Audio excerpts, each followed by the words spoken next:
মিজানুর রহমান আজদারী সাহেব তার যশোরের মাহফিলে বলেছেন, দেশে আহামরি কোনো পরিবর্তন আসে নাই, এক দল খেয়ে গেছে আর এক দল খাওয়ার জন্য বসে আছে।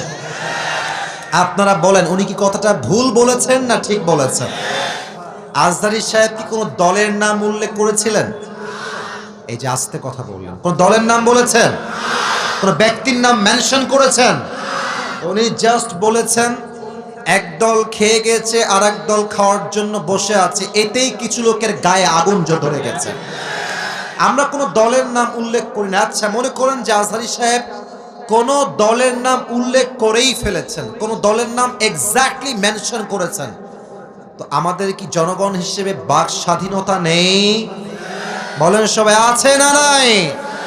যদি আমাদের বাক স্বাধীনতা কেউ কাটতে চায়, তাদেরকে আওয়ামী লীগের ইতিহাস মনে রাখতে হবে। যুবক ভাইরা আমার, তো আমি দেখলাম একজন নেতা, তার নামটা আমি জাস্ট বলেই ফেলছি, ছোট্ট নাম বলছি, দুদু সাহেব।